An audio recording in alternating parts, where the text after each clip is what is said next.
स्वागत है आप सभी का आपके अपने YouTube चैनल MK नॉलेज में। MK नॉलेज की ऑनलाइन की पाठशाला में आज हम पढ़ने वाले हैं क्लास 10th की मैथ को और उसके जो चैप्टर को पढ़ेंगे आज वो चैप्टर नंबर 2। इस चैप्टर को हम आज स्टार्ट करेंगे अध्याय 2 जिसका नाम बहुपद है यानी पॉलिनोमियल।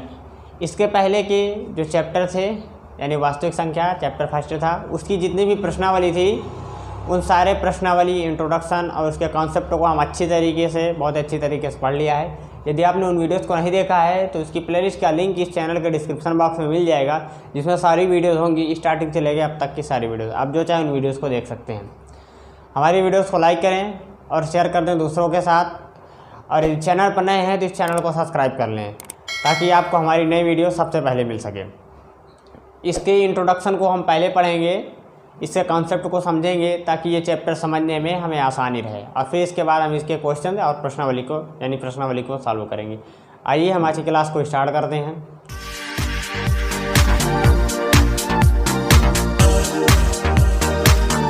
तो इस चैप्टर का नाम है बहुपद यानी पॉलिनोमियल। तो इसमें सबसे पहले हेडिंग आती है कि बहुपद है क्या, बहुपद होता क्या है, इसकी डेफिनेशन क्या है। तो सबसे पहले हम इसकी परिभाषा को समझते हैं। देखिए, बहुपद को आप अलग करेंगे तो इसमें एक बनेगा बहु, एक बनेगा पद। बहु यानी बहुत, पद यानी टर्म्स। जिसमें बहुत से पद हों वे हमारे बहुपद कहलाते हैं, वे बीजी व्यंजक हमारे बहुपद कहलाते हैं जिसमें बहुत सारे पद होते हैं। तो एक ऐसे समझ सकते हैं। अब इसकी जो परिभाषा है वो हम बता रहे हैं। परिभाषा क्या होती है कि ऐसे बीजी व्यंजक जिसमें चर राशि की घात एक पूर्ण संख्या हो वे सभी बहुपद कहलाते हैं। पूर्ण संख्या होनी चाहिए, चर राशि की घात पूर्ण संख्या यानी होल नंबर। यहाँ पे होल नंबर की बात की जा रही है। पूर्ण संख्या आप जानते ही होंगे, इसकी परिभाषा 0, 1, 2, 3 इसी प्रकार से संख्याएं इसमें होती हैं कि प्राकृतिक संख्या के फैमिली में 0 को मिला देने से पूर्ण संख्या का निर्माण होता है। तो इसकी जो घात हो वो इसमें से हो। जैसे एग्जाम्पल में आप समझिए, एग्जाम्पल में आप इस बात को समझेंगे। जैसे मान लीजिए 2x² प्लस x, इस प्रकार से इसकी आप घात को देखेंगे तो घात देखिए, इसकी घात 2 है, इसकी घात 1 है। तो आप देखिए 1 कहाँ है, ये हमारा 1 है, और ये 2 मिल गया, 2 कहाँ है, ये देखिए 2 है। तो देखिए इसकी जो घात आ रही है चर राशि की घात इसी में से आएगी। तो इसी में से जितनी भी आएंगी वे तभी हमारा बहुपद कहलाएगा। अब मान लीजिए ये घात इस रूप में हो जाए, x की घात 1/2 में हो गई, तब क्या बहुपद है? जी नहीं, बहुपद हमारा नहीं है, क्योंकि हमने इसके कॉन्सेप्ट को समझ गए हैं, पकड़ लिया है हमने कि पूर्ण संख्या ही होनी चाहिए, तो ये हमारा बहुपद नहीं है। और जैसे देख लीजिए x³ plus x plus 2x², इस प्रकार से हो गया तब, तो ये भी हमारा बहुपद है क्योंकि इसमें जितने भी चर राशि का मान आया है वे सभी पूर्ण संख्या ही है। तो इस प्रकार से और भी आप चाहे और भी ले सकते हैं। 4x नंबर के भी साथ हो सकता है, ये सभी हमारे बहुपद हो जाएंगे। अब कुछ ऐसे देखिए, जैसे मान लीजिए हमारा सिर्फ और सिर्फ x की पावर 0 आ जाए, x की पावर 0, तो क्या ये एक बहुपद है कि नहीं है? जी हाँ, ये बहुपद है, क्योंकि जो इसकी घात है आप देखेंगे घात इसी में से है। जी हाँ, ये देखिए 0 इसमें है तो इसकी घात भी 0 है। तो इसके साथ नंबर के साथ लिख लो 2x की घात 0 ऐसे, तो ये हमारा बहुपद है। और जैसे कोई भी संख्या लिख लीजिए, सिर्फ 2 हमारा एक बहुपद है कि नहीं है? सिर्फ 2 हमारा एक बहुपद है। कैसे बहुपद है? 2 को लिखा जा सकता है 2 गुणित x की पावर 0 के रूप में लिखा जा सकता है। अब x इसके साथ आ गया, क्योंकि x की पावर 0 का मान 1 होता है, और 2 में जब 1 का गुणा होगा तो आएगा 2 ही आएगा, तो यानी ये आ गया। तो यानी इसको इस रूप में जब लिख देंगे तो हमारा बहुपद बन जाएगा। तो कह सकते हैं कि 2 भी हमारा सिर्फ 2 यानी कोई भी नंबर हो, सिर्फ 2 ही नहीं, 3 आ जाए, 5 आ जाए, जितने भी नंबर्स हैं वो भी हमारे एक बहुपद हैं। तो इसी बात को समझाना था। और आगे देख लीजिए, जैसे मान लीजिए दे दिया जाए कि x की घात या 2 रूट x और एक दे दिया जाए रूट 2x, तो इसमें देखिए कौन बहुपद है कौन नहीं है। सबसे पहले इसको समझ लीजिए ये बहुपद है कि नहीं है। अब इसको आप दूसरे रूप में लिखेंगे तो 2 थोड़ा आगे सॉल्व करके या x से रूट हटाएंगे, रूट का मान 1/2, 1/2 होता ही है रूट का मान। तो इसके सर पे 1/2 है, रूट हटा तो सर पे 1। अब हमने चीज़ जाना है कि यदि परिमेय संख्या हो गई तो वो हमारा बहुपद नहीं होगा। जैसे ये देख लीजिए, अभी हमने जाना है तो हटाया उस रूप में आ गया। आना क्या चाहिए? पूर्ण संख्या। अब इसे देख लीजिए, ये रूट किस में लगा है? रूट हमारा 2 में लगा है, x में जबकि नहीं लगा है। x की घात हमारी 1 है तो ये हमारा बहुपद है, ये बहुपद है। लेकिन रूट इसमें x में लगा हुआ है। अब इसी बात को शायद इस रूप में लिखा होता √2 और √x ऐसे लिखा होता तो ये बहुपद नहीं होता, क्योंकि चर राशि की घात पूर्ण संख्या नहीं बनती, क्योंकि चर से यहाँ हमें मतलब है, अंक पद से कोई मतलब नहीं है। आई होप ये सारे डाउट और ये कॉन्सेप्ट आपके बहुत ही अच्छे से क्लियर हो रहे होंगे। जैसे और भी एग्जांपल के द्वारा हम इसे समझ सकें, आइए समझते हैं। जैसे मान लीजिए x की घात माइनस में ले लिया गया, अभी 1 तो जान गए, अब -1 कर दिया तब तो क्या ये बहुपद है? जी नहीं है, क्योंकि इसमें से तो है ही नहीं, ये हमारा बहुपद नहीं है। और यदि 1/x लिख दिया जाए तब ये बहुपद है कि नहीं है? तो यदि जब x को हम ऊपर ले जाएंगे तो आ जाएगा, इधर देख लीजिए, बराबर आ जाएगा 1 और ऊपर जाएगा गुणित x की घात 1, नीचे ऊपर जाएगा -1 बन जाएगा। तो क्या आ गया? x की घात -1, वही चीज़ आ गया। तो हमारा ये भी बटे वाला जो भी है, यदि बटे में लिखा हुआ है तो भी हमारा बहुपद नहीं है। और देख लीजिए, जैसे अंक पद में हो जाए, अंक पद में अभी हमने बताया 5 एक बहुपद है, और यदि -5 भी लिख जाए तो बहुपद हमारा हो जाएगा। लेकिन यदि x की पावर लिखी हुई है, यदि पावर 2 है तो ठीक है, यदि पावर में माइनस लग गया तो हमारा बहुपद नहीं होगा। और यदि अंक पद में माइनस है यहाँ पर तो कोई समस्या नहीं, यहाँ पर माइनस है तो भी कोई समस्या नहीं, हमारा बहुपद हो जाएगा। अब ये हम इस बहुपद के परिभाषा में इन सारे एग्जाम्पल को बहुत अच्छी तरीके से समझ लिया है। अब आइए इसके अगले टॉपिक को देखते हैं, जिसमें समझेंगे कि बहुपद के प्रकार को समझेंगे। आप इन्हें नोट डाउन कर सकते हैं। अब हम आगे बढ़ते हैं, समझते हैं बहुपद के प्रकार को। देखिए, बहुपद को प्रकार को बेसिकली 2 भागों में बांटा गया है, एक पदों के आधार पर और एक घात के आधार पर। तो आइए समझते हैं इनको। पदों के आधार पर कितने भागों में बांटा गया है और घात के आधार पर कितने भागों में बांटा गया है।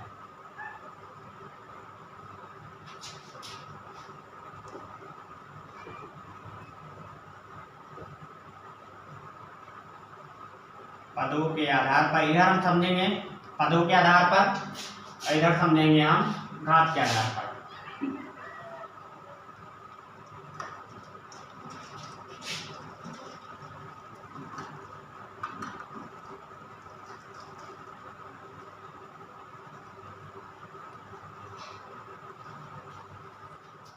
देखिए, पदों के आधार पर और घात के आधार पर बहुपद को अलग अलग भागों में बांटा गया है। आपका समय ना वेस्ट हो इसीलिए हमने इसको लिख लिया है। अब हम समझते हैं एक एक को अच्छे तरीके से। पदों के आधार पर पहले देखते हैं। पदों के आधार पर ये 4 भागों में बांटे गए हैं, जैसे कि यहाँ पे देख सकते हैं। पहला हमारा आता है, फर्स्ट वाला, एक पदी बहुपद। तो ऐसे बहुपद जिसमें केवल एक पद होता है वे हमारे एक पदी बहुपद कहलाते हैं। जैसे 2x से क्या है? एक पदी बहुपद है। इसी प्रकार से और भी संख्याएं हो सकती हैं, x² या 2x²। इसी प्रकार से बहुत सारी संख्याएं हो सकती हैं। द्विपदी बहुपद, ऐसे बहुपद जिसमें 2 पद होते हैं उन्हें द्विपदी बहुपद कहते हैं। अब मान लीजिए 2x लिखा हुआ, इसी को यदि 2 + x कर दें तब ये भी हो सकता है। जब ये 2 + x कर देंगे तो ये इसमें आ जाएगा द्विपदी बहुपद, इसमें 2 पद हो गए। जब प्लस माइनस लगे होते हैं तो वो बहुपद 2 पद यानी अलग अलग हो जाता है। जब इंटू लगा होता है तो वो पद हमारा एक ही होता है। यहाँ पे देखिए एक पद है और यहाँ पे अलग जब लग गया तो 2 पद बन गया। और भी इसके एग्जाम्पल ले सकते हैं, x² + x।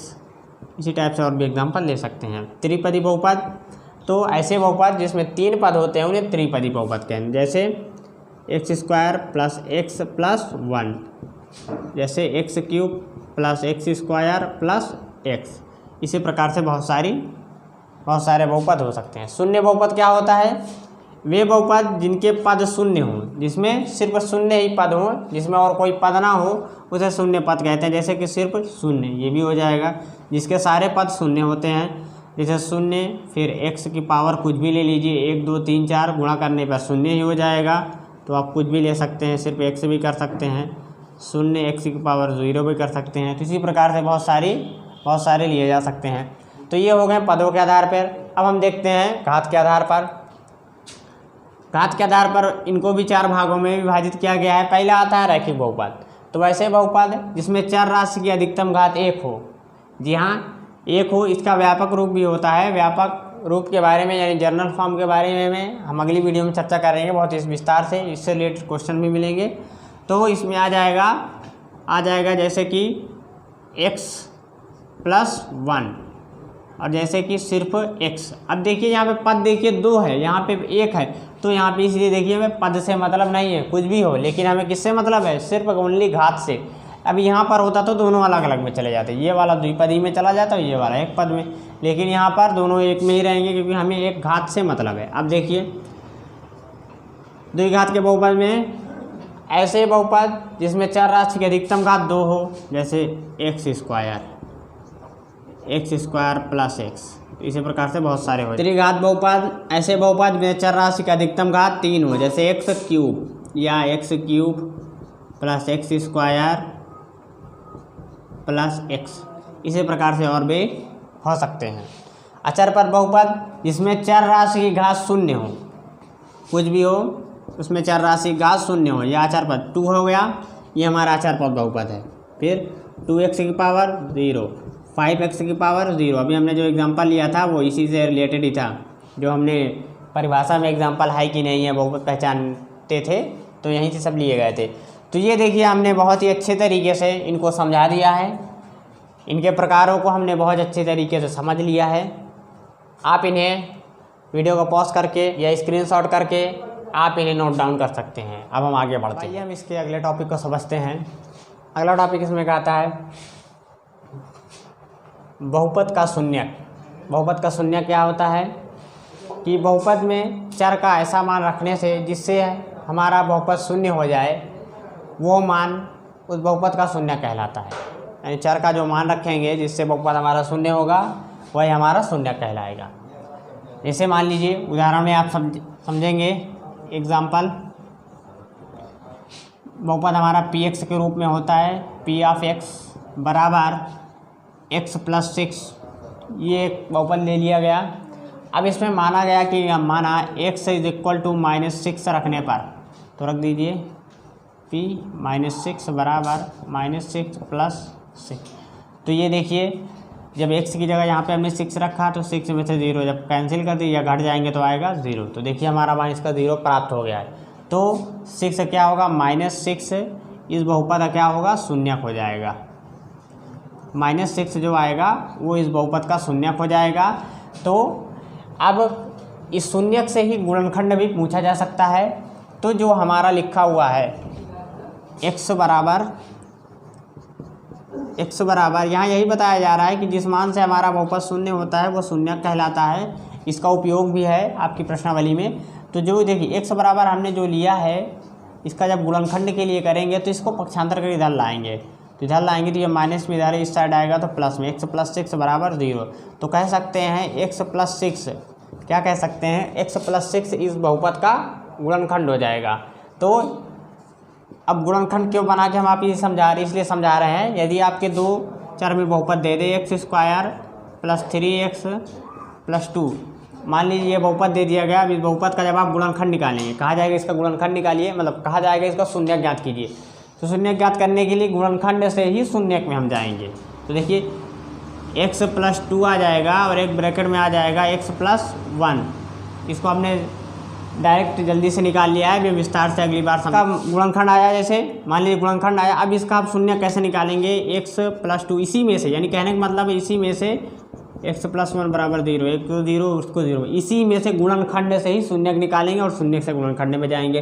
तो x बराबर क्या आया, इधर -2 इधर आया, पक्षांतर करके x बराबर -1। तो ये आया इसका शून्यक, ये क्या है शून्यक। आप कहेंगे इससे गुणनखंड, इसको पक्षांतर करके इधर ले आएंगे तो x+2 आ जाएगा। तो इसी को अब इसको पक्षांतर करके लाएंगे x+1 आ जाएगा। तो ये हमारा शून्यक हो जाएगा और ये हमारा गुणनखंड हो जाएगा। तो शून्यक से किस प्रकार से गुणनखंड में आते हैं, गुणनखंड से किस प्रकार शून्यक में जाते हैं, इस बात को समझ गए होंगे। प्रश्नावली स्टार्ट करेंगे तो बहुत डिटेल से समझाएंगे, यहाँ पे मोटा मोटा समझा दिया गया है। अब हम आगे देखते हैं। अब देखिए हम इसके एक बात को और समझ लेते हैं। हमने बहुपद का शून्यक समझ लिया। अब इसमें समझते हैं कि रैखिक बहुपद और द्विघात बहुपद और त्रिघात बहुपद में शून्यक कितने होते हैं। ये क्वेश्चन काफ़ी इंपॉर्टेंट है कि इसमें शून्यक की संख्या कितनी होती है। रैखिक बहुपद में एक शून्यक होंगे, हमेशा ध्यान रखना, इसमें एक शून्यक होंगे। शून्यकों की संख्या या कह सकते हैं शून्यकों की संख्या एक होगी। इसमें शून्यकों की संख्या दो होगी, दो शून्यक होंगे। इसमें शून्यकों की संख्या तीन होगी, बहुत ईजी है, यानी दो घात का बहुपद तो दो और त्रिघात का बहुपद तो तीन, और रैखिक बहुपद है तो एक। अब शून्यक के नाम भी कुछ दिए गए हैं। इसमें दिया गया के, इसे के से प्रदर्शित करते हैं। इस बारे में जो और दो घात दो में जब आया है यानी द्विघात में आया है तो एक अल्फा नाम दिया गया है, एक को बीटा नाम दिया गया है, दो होते हैं। और त्रिघात में तीन आएंगे तो एक का नाम दिया अल्फा, एक का नाम दिया बीटा और एक का नाम दिया गामा। ये है अल्फा, ये है बीटा और ये है गामा। तो रैखिक में एक, द्विघात में दो, त्रिघात में तीन। अब इससे रिलेटेड फार्मूला भी बनेंगे जिसमें क्वेश्चन रहेगा कि गुणांकों और मूल यानी शून्यकों तथा गुणांकों के बीच सत्यता की जांच कीजिए। तो इनका उपयोग होगा, इनका सूत्र अगली प्रश्नावली 1.2.2 में इसका उपयोग है। तो उसको जब हम पढ़ेंगे तो हम बहुत अच्छे से इस बारे में बताएंगे। अभी तो हम प्रश्नावली 1.1 पढ़ेंगे। इसके अगले टॉपिक को देखते हैं जिसका है बहुपद की घात। जी हाँ, बहुपद की घात क्या होती है। आप सभी जानते हैं कि बहुपद इस प्रकार से लिख दिया जाए x² + x + 2।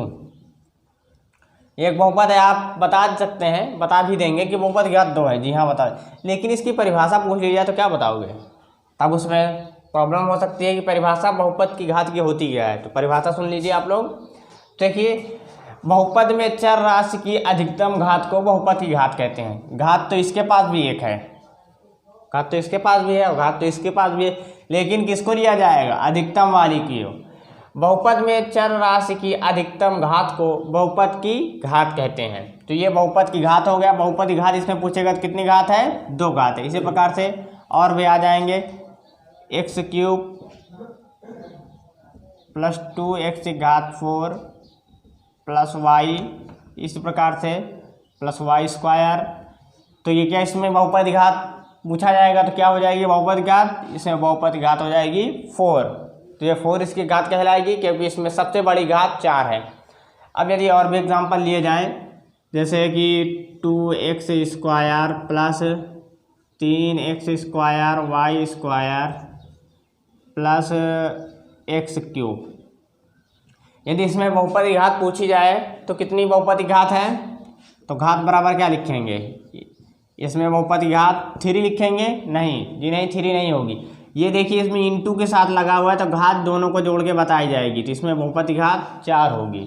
x और y, 2 इसके पास 2 इसके पास, इसमें दोनों में इंटू में यदि है तो घात जोड़कर बताई जाती हैं। इसी प्रकार से बहुत सारे और भी एग्जाम्पल आप ले सकते हैं।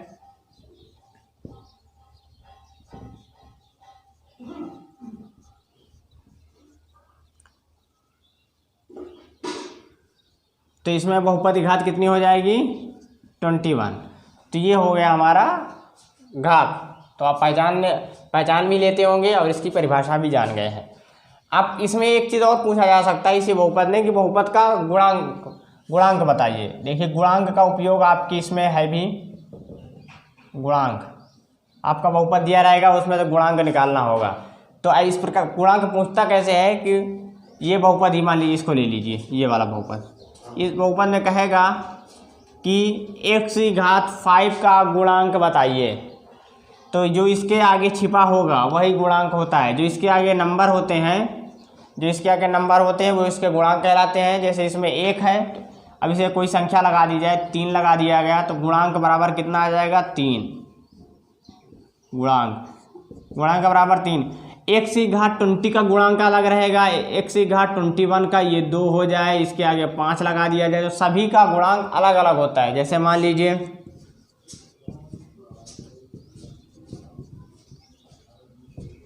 ये, अब इसमें पूछ लिया जाए कि x⁻3 का गुणांक तो 20, ये देखिए इसके पास 20 है।